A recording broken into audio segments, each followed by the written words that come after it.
மக்களுக்கு நல்லது பண்றதுக்கு அரசியலுக்கு வாங்கடா, கொள்ளை அடிக்கிறது கொலை பண்றதுக்கு கூட அரசியலுக்கு. ஜனநாயக படம் வெளியே வந்துருச்சு. இது ஒரு நெருக்கடியா இருக்காது? அவரால் ஒரு தீவிரமா பிரச்சாரம் பண்ண முடியாத ஒரு சவாலா இருக்குமா? பெரிய பெரிய நெருக்கடிதான் பார்த்துட்டாருங்க. 41 உயிர் போனதுக்கு அப்புறம் அதை விட நெருக்கடியாகணுங்க.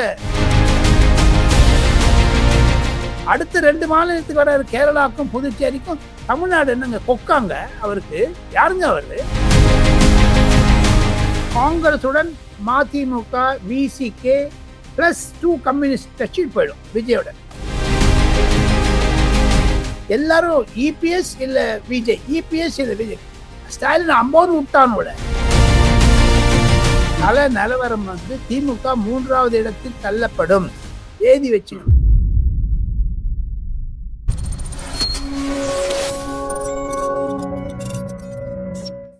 கண்ணாடி வாய்ஸ் நேயர்களுக்கு வணக்கம்.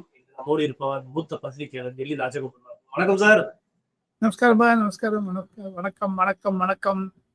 எப்படி இருக்கீங்க சார்? அமக்கலமா இருக்கேன், அமக்கலமா இருக்கேன். Okay sir. இப்போ ட்ரெண்டிங்கே தமிழ்நாட்டில் ட்ரெண்டிங்கே வந்து ஜனநாயகன் படம் லீக் ஆயிடுச்சு சார். ஆமா ஆமா, லீக் ஆனதுக்கு முன்னாடி நான் ஒண்ணு சொல்லணும்னு நினைச்சேன். 10ஆம் தேதி மத்தியானம் நான் வந்து ஒரு 5 ஸ்வீட் பாக்ஸ் சாப்பிட்டுருப்பேன். 5 பீசஸ் குலாப் ஜாமுன். ஓகே. அது என்ன கூட்டங்க, 100 கிலோமீட்டருக்கு ஏதாவது ரோட் ஷோ பண்ணுவாங்களா யாராவது? மதுரையில இருந்து அந்த காரைக்குடி மட்டும் என்ன கும்பல் எங்க அதுக்கே லேட் ஆயிடுச்சு. அதனால அவர் காரைக்குடி பேச திரும்பிட்டாரு வேற விஜய் அவர்கள். பின்னும் தமிழகத்திலேயே 2 கட்சிகளுக்கும் 2 தலைவர்களுக்கும் தான் அதிகமாக கூட்டம் வருகிறது. அதாவது ஒன்று விஜய் அவர்கள், அடுத்தது எடப்பாடி பழனிசாமி, அதிமுக டிவிகே. மீதி இப்போ எடப்பாடி பழனிசாமியினுடைய கூட்டங்களில் ஒரு எந்தூசியாசம், உணர்ச்சியை பார்க்க முடிகிறது. அந்த அவருடைய பேச்சுக்கள்லாம் சிரித்த முகத்துன்னு நிற்கிறார். விஜய் ஒரு கிரேசினஸ் இருக்குது. விஜயை பார்த்தீங்கன்னா ஓடி வராங்க பசங்களாம், அந்த கார் பின்னாடியே ஓடி வராங்க. ஆனால் திராவிட முன்னேற்ற கழகத்தினுடைய கூட்டணிகளோ சரி, அவருடைய கூட்டமோ சரி, விளக்கெண்ணெய் எரியக்கூடிய முகத்தில் இருக்கக்கூடிய வழிஞ்சில் இருக்குது. ரொம்ப தேர் ஆர் அப்செட். இது 3மே பார்த்தால் கண்டிப்பாக தாங்கள் கேட்டபடி இந்த கேள்வியிலிருந்து நான் ஜனநாயகத்துக்கு போகிறேன். இன்று சைபர் கிரைமில் அந்த கேஸ் கொடுத்துருக்காங்க. இன்னும் கூடிய விரைவில் அது பற்றி விசாரிக்கப்படும். எப்பவுமே கொஞ்சம் இந்த மாதிரி விஷயத்துல தான் பிளேம் பண்றது எதிர்கட்சிகளை பிளேம் பண்ணுவாங்க, இல்லை ஆளுங்கட்சி பிளேம் பண்ணுவாங்க, தன்னுடைய ப்ரொடியூசரை பிரேக் பண்ணுவாங்க. இப்போ பார்த்தீங்கன்னா இது ஒரு கைவேலை ஒரு குறிப்பிட்ட கட்சியினர் மீது தான் இருப்பதாகத்தான் சந்தேகப்படுகிறார்கள் பலர். ஆனா இந்த கேஸ் எவ்வளவு தூரம் முன்னாடி போகும் பின்னாடி போகும் தெரியாது. சார், இப்போ திடீர்னு பாத்தீங்கன்னா விஜய்க்கு ஒரு பக்கம் காரைக்குடி, தூத்துக்குடி, மதுரை, இந்த மாதிரி பல்வேறு இடங்கள் அவர் மீட்டிங் போற இடத்துல பயங்கரமான கூட்டம் இருக்கிறதா சொல்றாங்க. ஆனா இந்த நேரத்துல இந்த ஜனநாயகம் படத்தை வெளியிட்டுறது இது எந்த மாதிரி புரிஞ்சுக்குது சார்? அவர் வளர்ச்சியா இல்ல வேற அரசியல் சதியா? சில பேர் சென்சார் போர்டே வெளியிட்டு இருக்கலாம், சில பேர் ஆதவர்ஜனே வெளியிட்டு இருக்கலாம் அப்படின்ற மாதிரி எல்லாம் கருத்துல சொல்றாங்க. எப்படி சார் பாக்குறீங்க? இது லீக் ஆனது ஒண்ணு நிச்சுங்க. இது அந்த படத்தை பார்த்த போர்டுல 10 மெம்பர்ல 2 பேர் திமுக காரர் இருக்காங்க. அவங்க கையில இந்த ரீல்ஸ் போயிருக்குமா, இந்த பென் டிரைவ் போயிருக்குமா தெரியாது, இல்ல அந்த கேசட் போயிருக்குமா தெரியாது. தாங்கள் சொல்வது மாதிரி ப்ரொடியூசர் அனுப்பிச்சிருக்கலாம். இருந்தாலும் ஒரு பம்ப் கொடுக்கணும், ஒரு பிரச்சாரத்துக்கு ஒரு அழுத்தத்தை கொடுக்க வேண்டும், தூக்கி கொடுக்கணும்ட்டு மாதிரி ஆதவர்ஜனான் தாங்கள் குறிப்பிடுகிறீர்கள். அதை பத்தி எனக்கு தெரியாது. ஏன்னா சினிமா துறையில் இருக்கக்கூடிய அரசியலே ஒரு அரசியலுக்கு அரசியலாக இருக்கிறது. போக போக தான் பார்க்கணும். இதுக்கு சிபிஐ என்கொயரி வேணும்னு கேட்டாலும் கேட்பாங்க போல இருக்குது.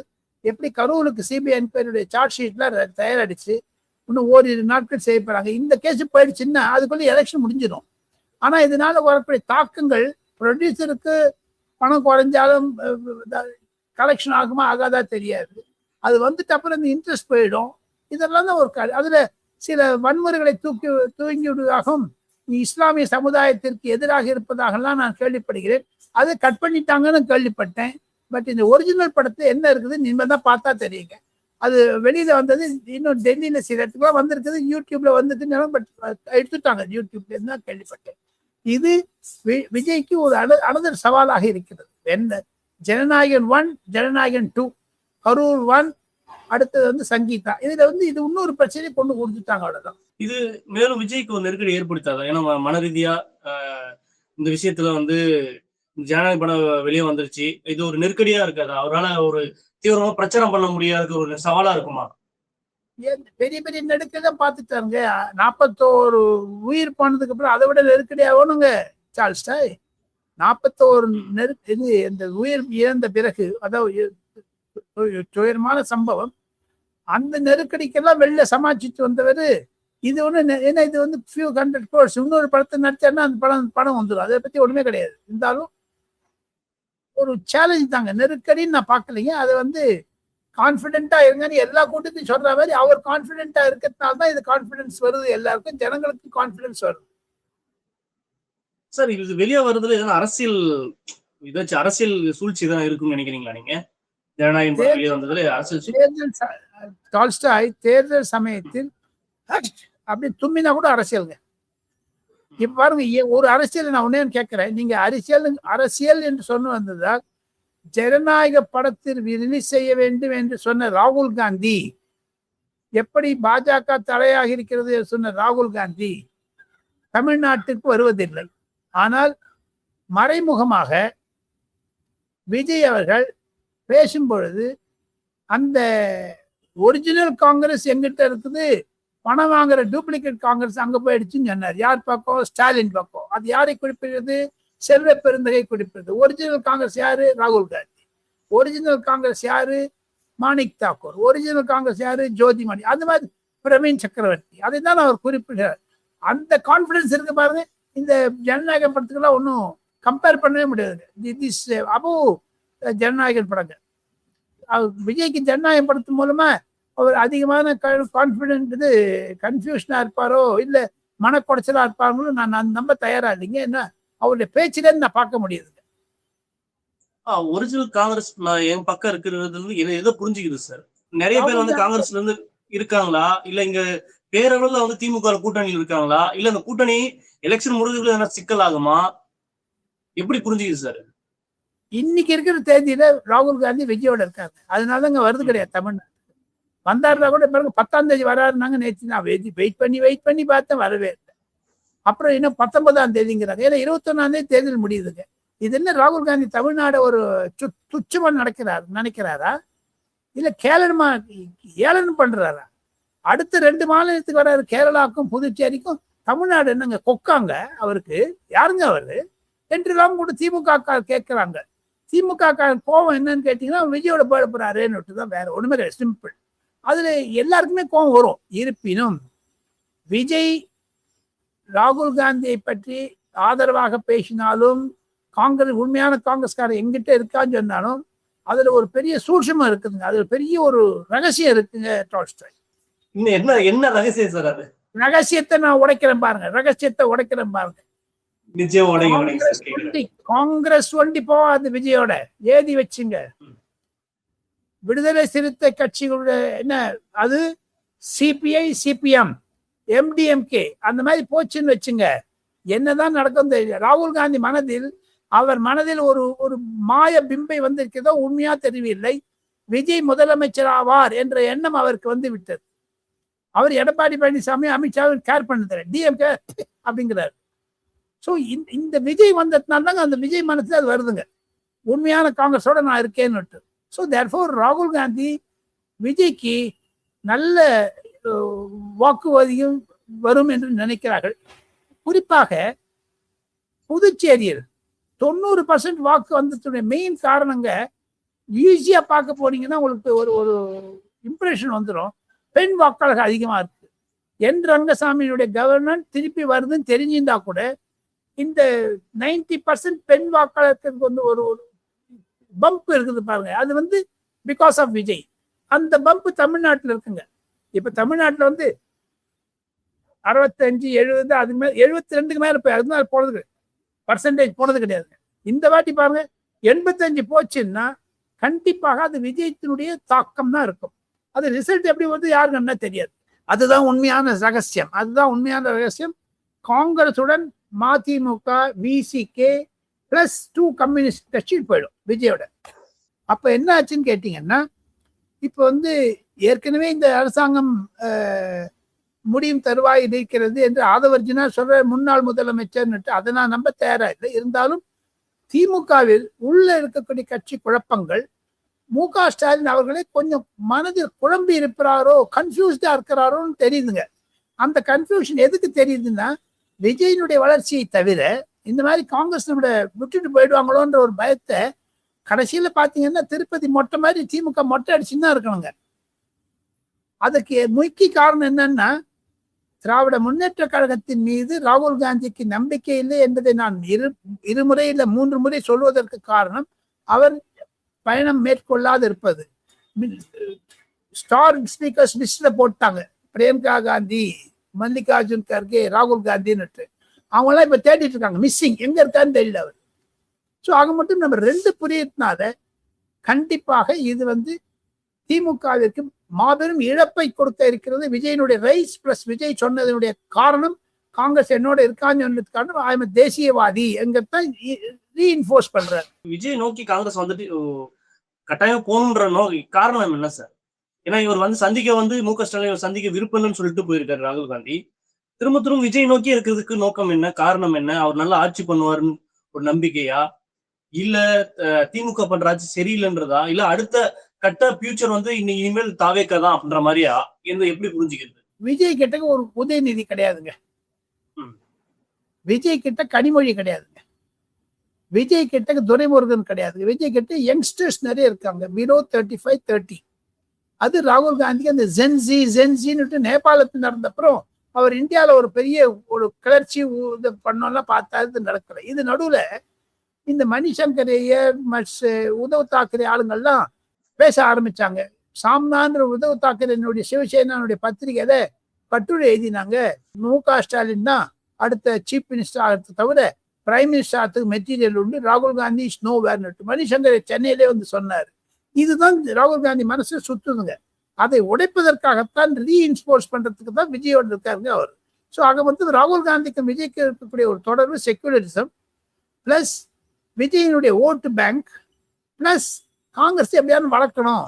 70 இயர்ஸ் ஆச்சு நம்ம காங்கிரஸ்ல பதவியில் யாருமே இல்லை ஆஃப்டர் 1967 டிபேக்களுக்கு அப்புறம் தான் ஒரு மனசுல இருக்குங்க. ஓகே சார், இப்போ இனிமேல் வர்றதுக்கு வாய்ப்பு இருக்கா இல்லையா? ஏன்னா ராகுல் இந்த எலெக்ஷன் வந்து ஒரு சுவாரஸ்யமா ஒரு முன்ன வந்து ஒரு தீவிரமான ஒரு அரசியலா இருந்துச்சு, பாஜக எதிர்க்கக்கூடிய அரசியலா இருந்துச்சு. இன்னைக்கு திமுக சைடு அப்படி ஒரு குறைவா இருக்கு. ராகுல் காந்தி வராதுக்கு ஒரு காரணமா பார்க்கலாமா? ராகுல் காந்தி வராத இருக்கிறதுக்கு காரணம் இப்ப பாருங்க, நான் இந்த இதுல கலர் கண்ணாடி நேயர்களுக்கு டால்ஸ்டாய் மூலமாக ஒரு ஒரு விளக்கத்தை தர ஆசைப்படுகிறேன். மேற்கு வங்காள தேர்தலையும் தமிழக தேர்தலையும் ஒப்பிட்டு பாருங்கள். ஆரம்பத்துல பிஜேபி வந்து தமிழ்நாடு ரொம்ப கான்சென்ட்ரேட் பண்ணாங்க. இந்த ராகுல் காந்தி வந்து தமிழ்நாட்டு மேல அவர் இன்ட்ரெஸ்ட் இல்லைங்கிறது பிஜேபிக்காக மோப்பம் முடிச்சிட்டாங்க. உளவுத்துறை மூலமாக, சில கான்டாக்ட்ஸ் மூலமாக, அந்த நகர்வுகள் மூலமாக. இந்த மாதிரி அவங்க சைலண்டா போயிட்டு வெஸ்ட் பெங்கால்ல நிறைய தாக்கத்தை கொடுக்கறதுனால தான் இன்னைக்கு கூட பிரைம் மினிஸ்டர் வந்து பர்துவான் அங்கிற இடத்துல மீட்டிங் போட்டார். அதை பத்தி விளக்கம் சொல்வதற்குத்தான் நான் டைம்ஸ் நவ் ஆங்கில தொலைக்காட்சியில் இருந்தேன். அதில் இருக்கக்கூடிய கிரௌட பார்த்துட்டு பேசினார். So BJP shifting focus on west Bengal. அதை மம்தா பானர்ஜி கிளப்பி விடுறதுக்காக, தமிழ்நாடு குழப்பறதுக்காக திமுக விஜய்க்கு ஒன்றும் சொல்லிட்டாங்க. விஜயனுடைய ஸ்டாண்ட் எடுத்துனாங்க. அவங்களுக்கு என்ன மனசுலன்னு கேட்டீங்கன்னா, விஜய் வந்து காங்கிரஸ் விட்டு காங்கிரஸோட போயிடக்கூடாது, அது இந்திய அலையன்ஸ்ல இருக்கணும். அதாவது இந்த ஈவெண்ட் ஆஃப் ஒரு 2027, 28, 29 மைனஸ் டிஎம்கே மைனஸ் காங்கிரஸ் வச்சு ஃப்ரண்ட் பண்ணலாமான்னு மம்தா பானர்ஜி நினைக்கிறாங்க. டெல்லியிலயும் சரி, கல்கட்டாலும் சரி. அப்போ விஜய் உதவியாக இருப்பார் என்று நினைப்பதற்காகத்தான் அந்த மாதிரி ஒரு விதையை விதைச்சிருக்காங்க. அது மரமா முளைச்சு பாயா காய்ச்சி பழம் கொடுக்கறதுக்கு 2029 ஆயிடும். ஆக மொத்தம் அகில இந்திய தலைவர்கள் விஜய் மீது, விஜயனுடைய கட்சி மீது, விஜயனுடைய ஓட் பேங்க் மீது ஒரு கிரேசினஸ் இருக்கிறத பாக்குறாங்க. அதுதான் இன்வெஸ்ட் பண்ண தயாரா இருக்காங்க. அது வந்து ஃபியூச்சர் டெபாசிட் ஸ்கீம், எஃப்டிஐ மாதிரி, பிக்சட் டெபாசிட் மாதிரி விஜயோட நம்ம கை கோக்கலாம்னு ராகுல் காந்தி நினைச்சாரு. அதை கட் பண்ணதுக்கு மம்தா பானர்ஜி வராங்க. ஸோ அந்த மாதிரி ஒரு போட்டி அகில இந்திய அளவில் வந்தது. அதனால தான் பாஜக தமிழ்நாடு எடப்பாடி பழனிசாமி அவுட் சோர்ஸ் பண்ணி விட்டு அங்கே போயிட்டாங்க. இதே சமயத்துல விஜய் வந்து கூப்பிடுறான் பாஜக இந்த சிபிஐன்னு கதை கட்டி விட்டாங்க ஐடிக்காரங்க. அது இதே விட்டார் விஜய் சொல்லிட்டு பாஜக எங்கிட்டே சில தீனியத்தவன்னு சொன்னா அவங்க எடுக்க மாட்டாங்க. ஏன்னா அவர் வந்து மைனாரிட்டி ஓட் பேங்க் போயிடும்னு அவர் பயப்படுறாரு, வாண்டாம் அப்படின்னு சொல்லிட்டு அவங்களே ஒத்துப்பாங்க. இப்போ பாத்தீங்கன்னா நிறைய கருத்து கணிப்புல விஜய் வந்து தோத்துருவாரு, பெருசா ஓட் பேங்க் வாங்க மாட்டாரு. அதே சமயம் வந்து விகடன், தினத்தந்தி இந்த மாதிரி நிறைய கருத்து கணிப்பு விட்டுருக்காங்க. அதுல அதிமுக தான் வெற்றி பெறும், விஜய் வந்து குறிப்பிட்ட அளவுக்கு கணிசமான ஓட்டை வாங்குவாருன்ற மாதிரி இருக்கு. திமுக சைட்ல இருந்து இது பெய்டு, எங்களால ஏத்துக்க முடியாது அப்படின்ற மாதிரிலாம் சொல்றாங்க. திமுக ஏத்துக்காட்டாங்க. கல நிலவரம் வந்து திமுக 3வது இடத்தில் தள்ளப்படும். ஏதி வச்சு தயவுசெய்து திமுக 3வது இடத்தில் தள்ளப்படும். என்னை பொறுத்து மட்டும் ஃபர்ஸ்ட் இஸ் டெஃபினெட்லி ஏடிஎம்கேங்க. அதை விஜய் புரிஞ்சுட்டு ஏடிஎம்கேயோட இன்டைரக்டா ஒரு காமன் மினிமம் ப்ரோக்ராம் மாதிரி போட்டு ஒரு அலையன்ஸ் வச்சிருந்தாருன்னா நல்லா இருந்திருக்கும். அது அவர் தவறி விட்டார். இருப்பினும் விஜய் 2வது பொசிஷனுக்கு வந்தாருன்னா அதிமுகவுடன் அவர் ஆட்சி அமைக்குமே. ஆனால் அது விஜயினுடைய பிரச்சாரம் திமுகவிற்கு எதிராக போனால் அதுல லாபம் கிடைக்கிறது ஏடிஎம்கேக்கு தான் இருக்கும் என்பதை நான் ஊர்ஜிதமாக நம்புகிறேன். எது இருந்தாலும் கருத்து கணிப்பு பத்தி சொன்னீங்க. கருத்து கணிப்பு எவ்ரி வீக் எடுக்கிறாங்க சார். போன வாரம் எடுத்த கருத்து கணிப்புக்கும் முந்தின வாரம் எடுத்த கணிப்புக்கும் நிறைய வித்தியாசம் இருக்குங்க.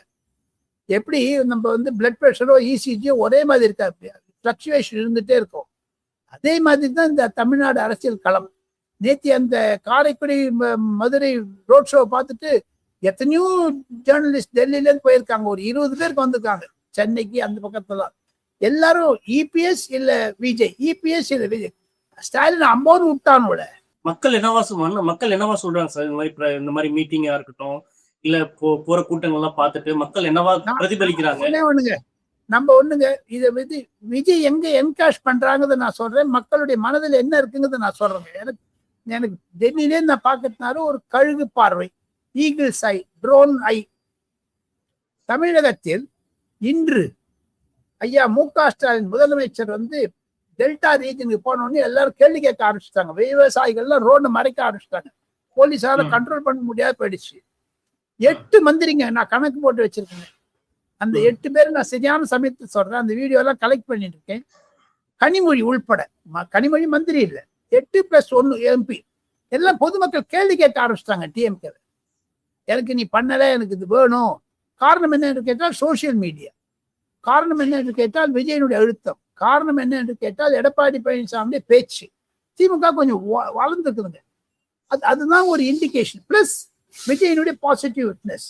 எப்போ ஸ்டாலின் வந்து நெகட்டிவ் அரசியல் பண்ணணும்னு நினைச்சாரோ அன்னைக்கே அவர் அவுட்டுங்க. பொலிட்டிக்கலி நெகட்டிவ் அரசியல் எவ்வளவுதான் பண்ண முடியுங்க சார்? ஒண்ணு சென்ட்ரல் பிளேம் பண்ணிட்டே இருக்கிறது.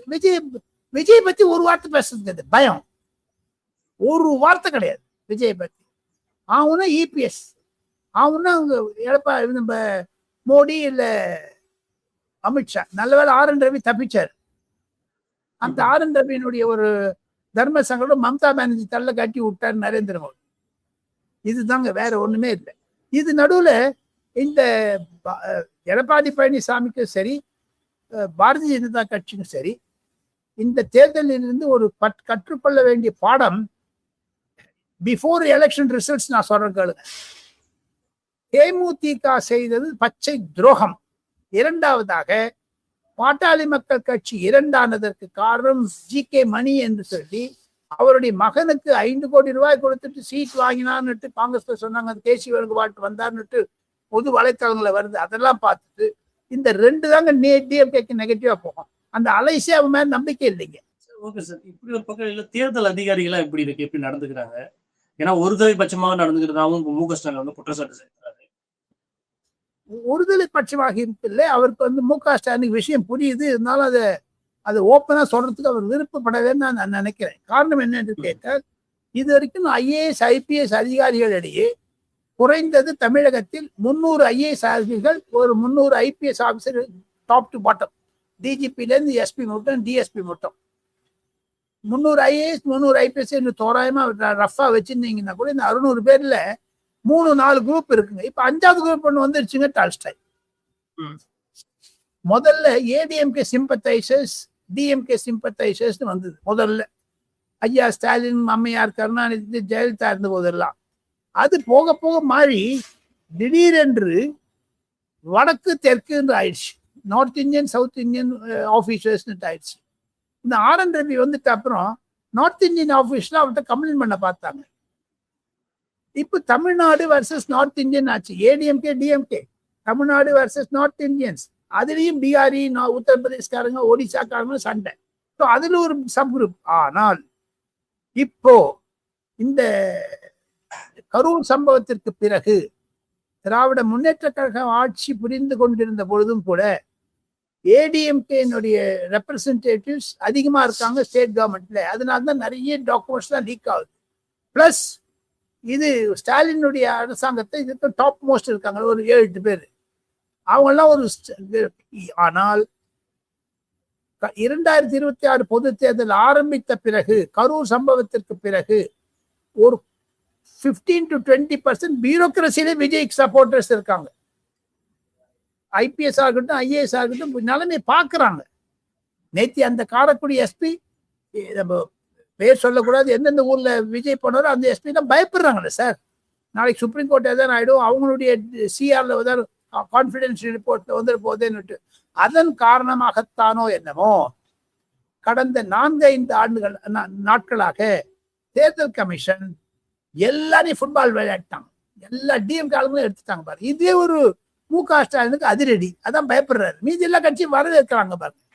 எங்க 315 பேர் ஆபீசர்ஸ் வெஸ்ட் பெங்கால்ல மாட்டிருக்காங்க. இங்க என்ன 7 பேர் 8 கூட மாத்திருக்கு. டாப் மோஸ்ட் இருக்கவங்க முக்கியமான ஆள்லாம் விட்டாங்களே சார். கேஸ் வேற போட்டிருக்காரு என்பதுரை ஏடிஎம்கே. டிவி கேஸ் கம்ப்ளைண்ட் பண்ணியிருக்காங்க எலெக்ஷன் கமிஷன்ல. எங்களுடைய பேப்பர் மேலாம் மஜா கூடாது, கலாட்டம் பண்றாங்க, ஒரு கேதியா பேசுறாங்கலாம் சொல்லிட்டு. அதனால்தான் இந்த சீஃப் செக்ரட்டரி மாத்தினது. சீஃப் செக்ரட்டரியும் அருண் போலீஸ் கமிஷனரும் ஒரு விஜய் விரோதிகள், அதிமுக விரோதி, ஸ்டாலினுக்கு சப்போர்ட்டர்ஸ். அதனால தூக்கிட்டாங்க. பொறுத்திருந்து பார்க்கலாம் சார் எலெக்ஷன் எந்த மாதிரியான பிரதிபலிக்குது. தொடர்பு போய் சந்திக்கவும். நன்றி.